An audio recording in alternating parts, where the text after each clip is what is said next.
Welcome to a new episode of the Red Devils Corner Kick Podcast, a fan podcast dedicated to Manchester United Football Club. As always, like, subscribe, follow, whether you're following on YouTube, Apple Podcasts, or Spotify, and also follow on social media at Instagram, TikTok, or X. It is Wednesday, or not Wednesday. It's going to be Wednesday. It's Tuesday. Listen, we already know the news of the new interim manager, Michael Carrick, taking over. News of potential Bruno leaving. I saw reports today. Obviously, the news of the 58 and the protests coming up. Still, Ineos is trying to spin, Ineos, Wilcox, Barada, the Glazers, still trying to spin us trying to forget what happened in the last week. We've seen it before. I mentioned, I've mentioned it before, where they have done this. I've done it on some social medias where they're just trying to forget or make us forget what is going on, trying to ignore what's really happening as well. Listen, I have nothing against Carrick being like the ex-player that he is, the work that he's done as a manager, and then coming in, being the interim and all that. He knows what is required and he knows what the situation is going on. My problem is, obviously, with everything going on is, well, we know things aren't working out. Right now, we are still dealing with the, how do I say it, the backlash, the fallout of Ruben Amorim being sacked. We are now seeing media's, Sky, BBC, talking about how things are, like the ownership and everything are working out. So we're seeing the media starting to speak up about it. The one thing too is not many fan channels are talking about the ownership. They're talking about Michael Carrick, potential managers. No manager is going to come to Man United if they're not in control.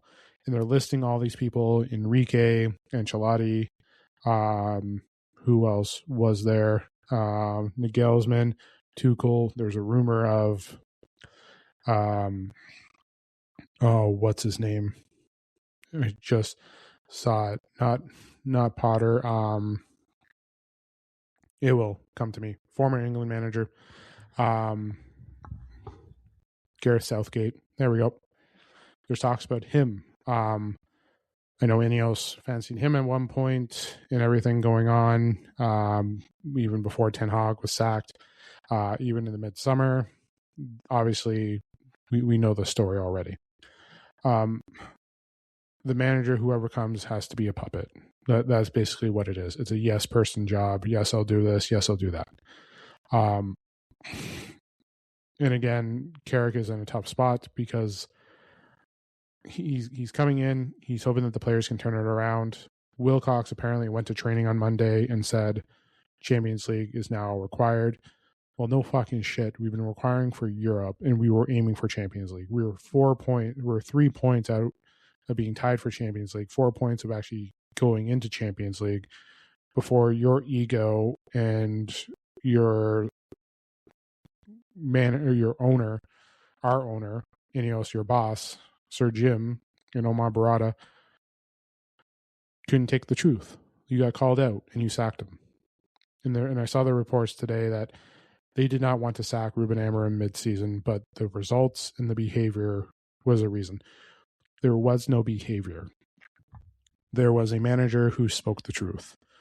And the results, now you cared about the results. Now you're trying to spin that there were results. Like, listen, I defended Grimsby because the players didn't show up. Grimsby wanted it more than us. Same with Everton. It's on the players. So on and so forth. Listen, the manager does some things, but the players, they show up. And I've mentioned it before. Ruben could go around. That's why I laughed about a report that I saw. Amorim can literally pull them along with the arm. He can be playing the game with them, and they still somehow fuck things up. This isn't new. This isn't. And boom, here we are. But today is not going to be trying to spin. I already saw through everything. The speech, seeing Rio, like I understand some of these ex-players are buddies with Michael Carrick. And this is why I'm saying this is in a worse spot. But the fans need to realize that we can't just let this slip. The fans need to realize that change needs to be done. I responded to a post on the 58 as well, saying, mentioning about protesting this weekend's game, but protesting the regeneration project. That's the one thing I've mentioned, protesting the regeneration project. Why? Well, that's one way to get rid of the owners. If you get them to not be able to get approved for the new stadium and the regeneration, then they're losing out on billions. Like that's the one thing. Don't worry about the game. Don't worry about anything. Worry about the stadium. What the one things that's going to affect them.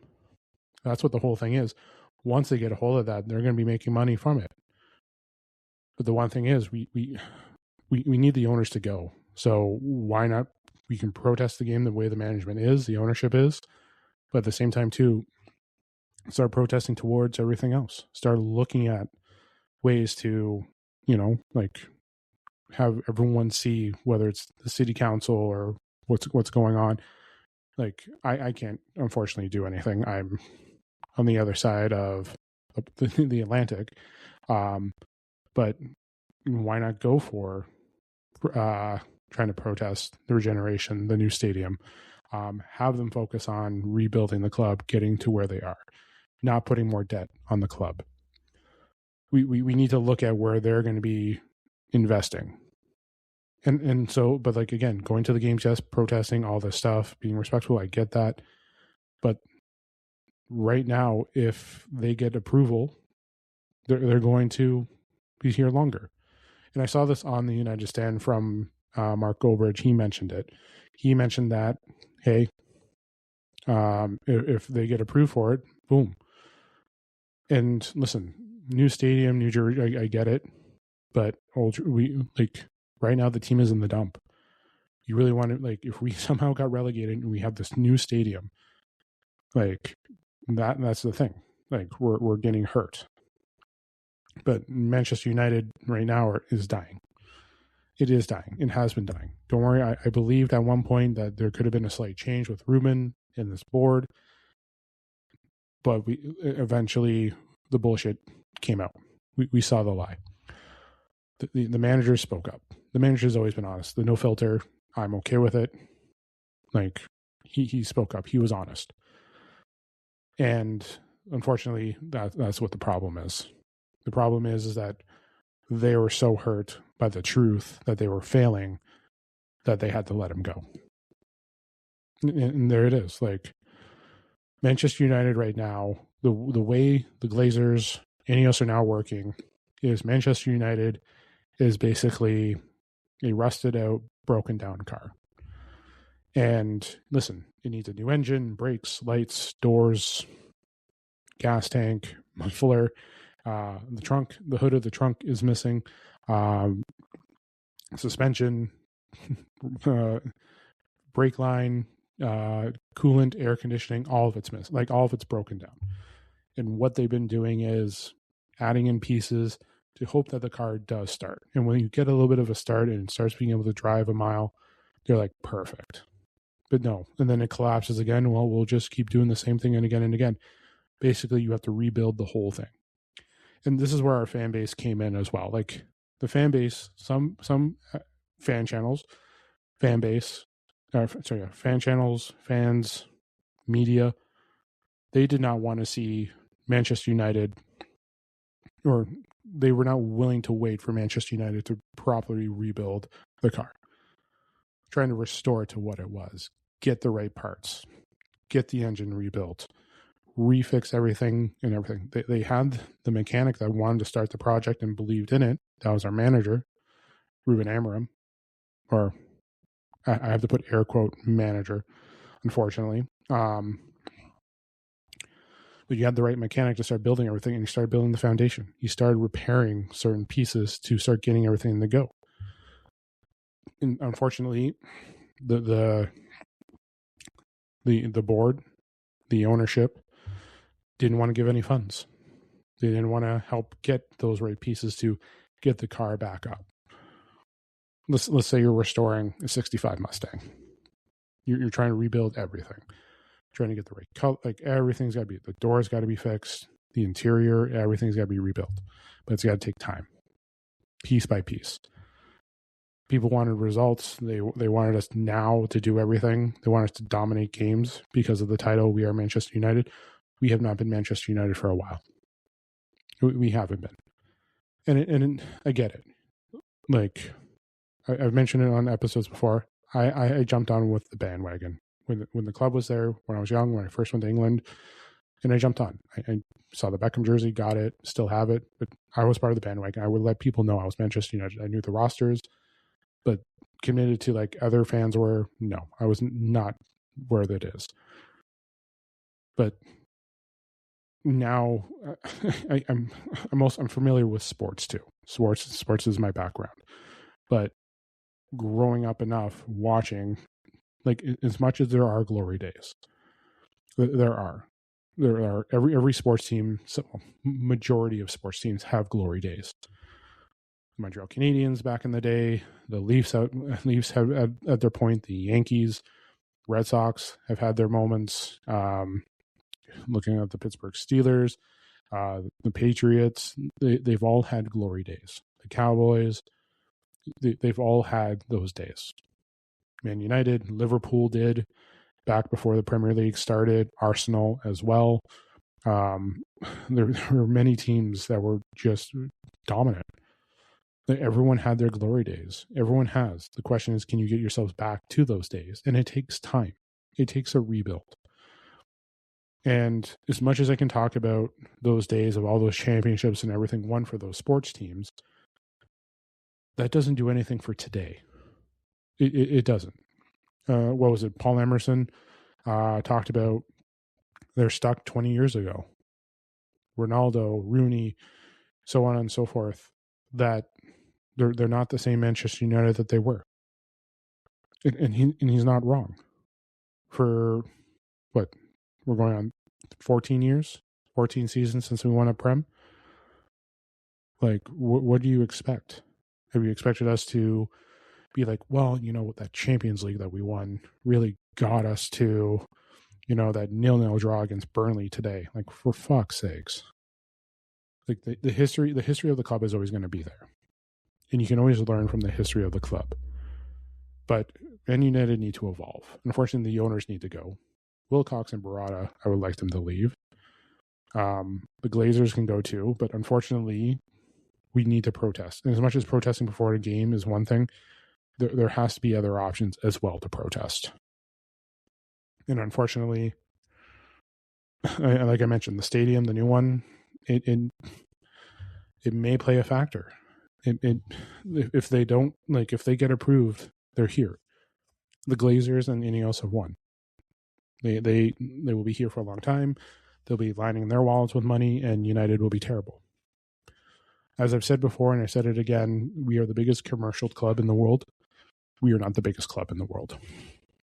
We try to think that we're Real Madrid, but we haven't done anything.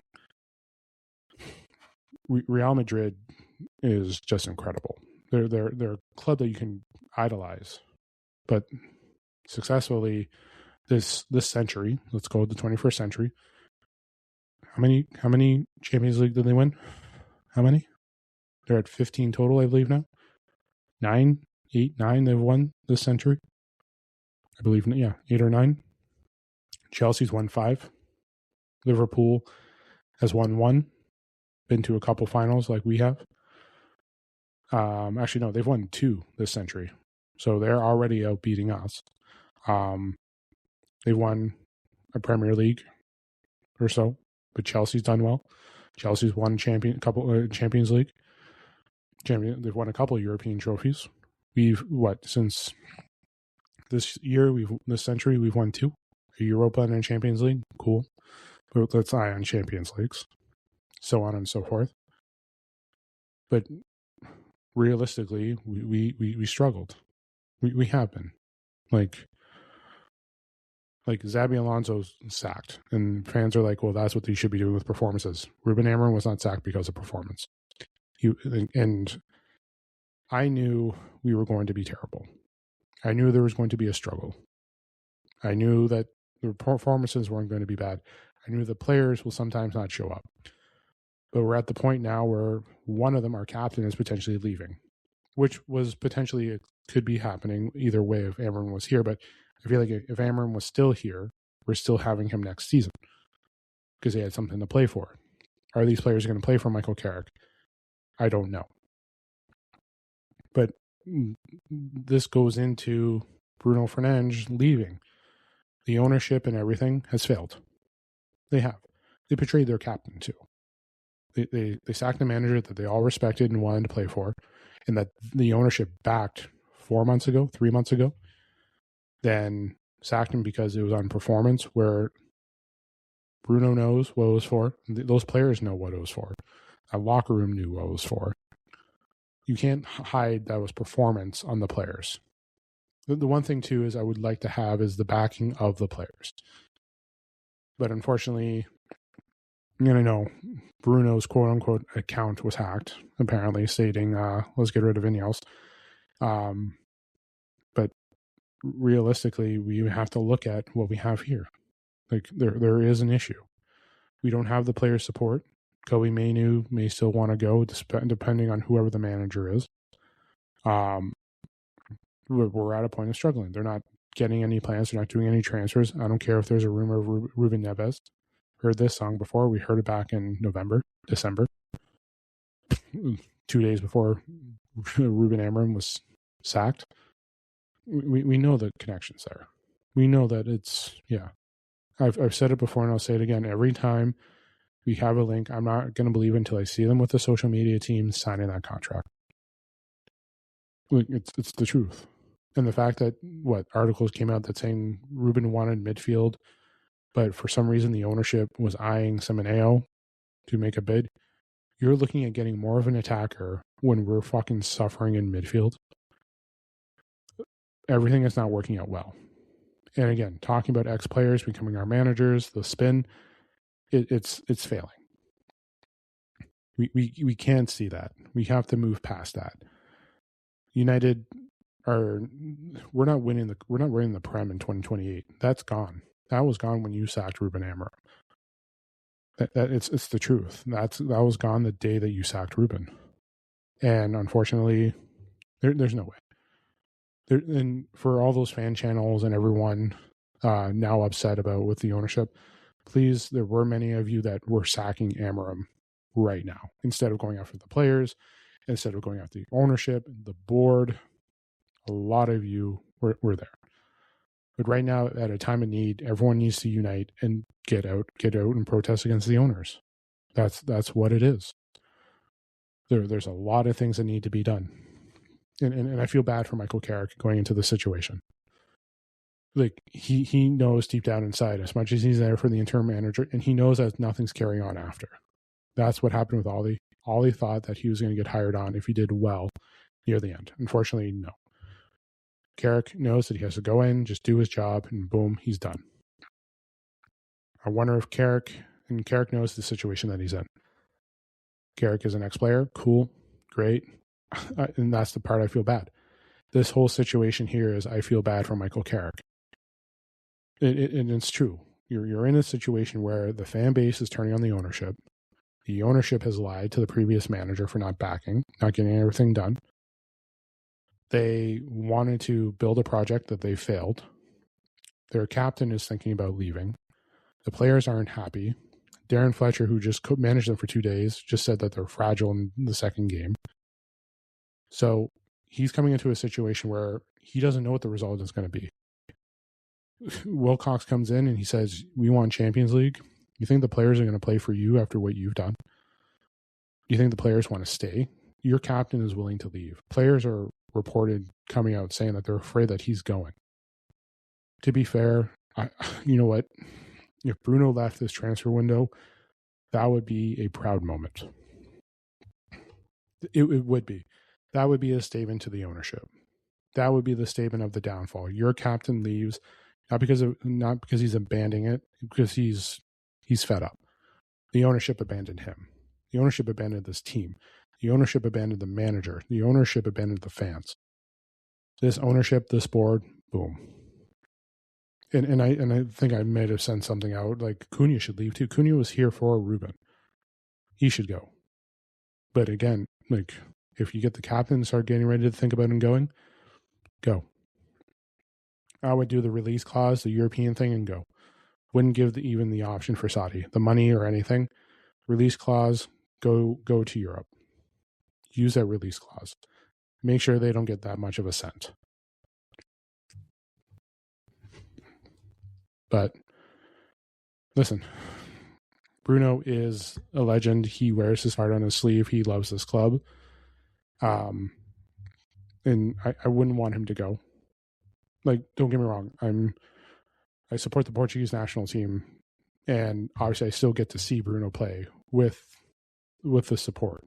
So I get it. I do. But realistically, like, we're in a situation where there's gonna be a struggle. There's gonna be a problem.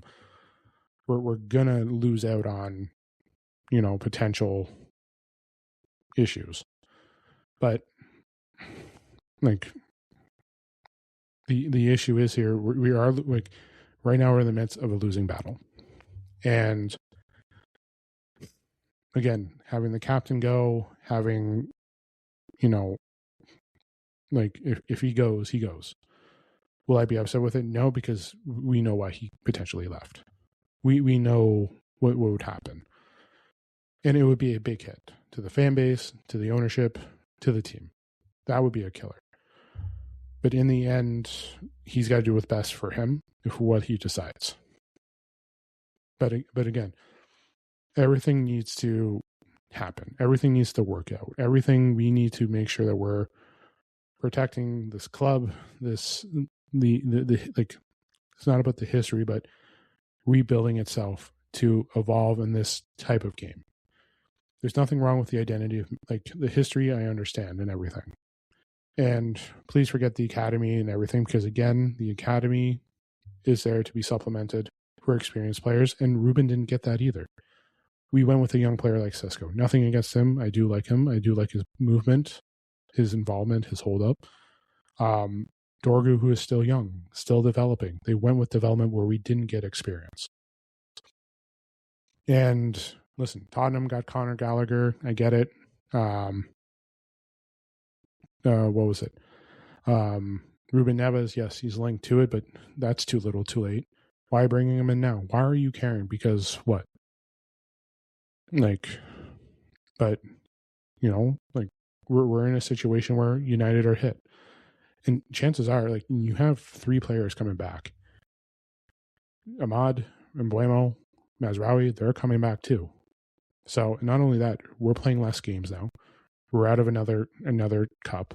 We're only playing Prem. I don't care about friendlies, but we're in that situation. The players aren't going to care about those friendlies when they play, by the way. Some of them are going to be off on international duty or so on and so forth, but, like, we're at a point where now it's just a Prem. Straight on forward. Last year we were in Europe. But listen, we Amram, I believe, would have won some of these games. I believe the attacking on Burnley, he probably would have good chance win that. Chances are we're beating Brighton too. But everyone's like, oh, then Darren Fletcher's like, oh, the team is fragile. No shit. A week ago they sacked their manager. A manager that they trusted, that they believed that was being backed by Sir Jim in this board. So, but listen, in the end, the fan base needs to unite. The fan channels need to unite. We need to talk about, the ownership. We need to work a way to get things going again. Like I said, this is a broken down car that needs to be fully restored and has to take time to rebuild. But the fan base needs to understand that it had to take time. It wasn't going to take time in 14 months. The fan base needs to understand that we had to still wait for players, that the results were going to be affected. We all knew that it was going to take time. We all did. And the players were buying in. The players were. Bruno talked about it last year in a press conference about, Amarim and everything. He knew that he was the right guy. He related to the players. But if I'm players like Bruno, and I think it's time to go, why not just go now? Why not just leave? Let players that need minutes to go. So, but the report is there. There is that fear and everything, and I get it. And would I be upset with him going? No.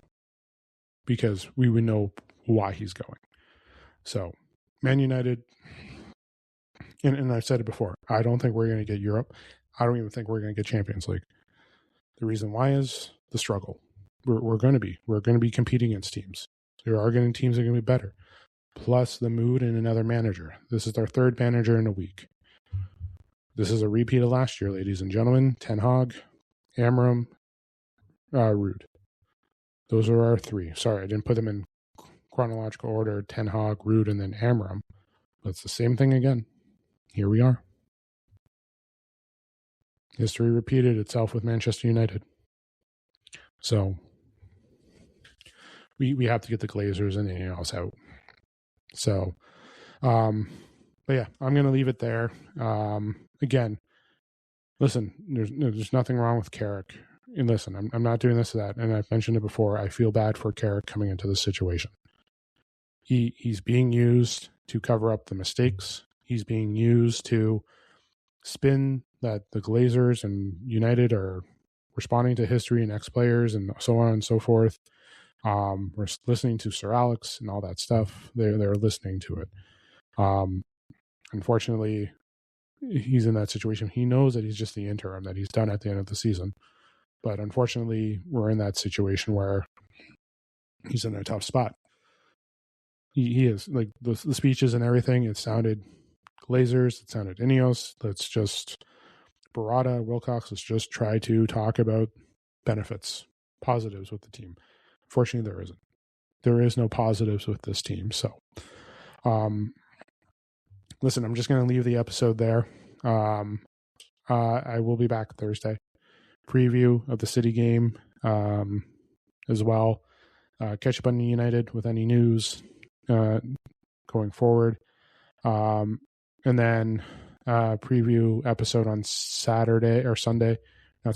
Friday for the women's squad as they're playing Burnley in their FA Cup game as well. And then next week they're playing Arsenal for their semifinal for the League Cup. But again, looking at this right now, to go hand in hand,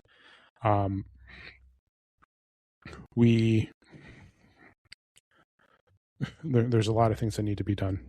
There are. So I can keep talking about it and keep going forward, but I'll leave it there as well. And we know how things are going to go. But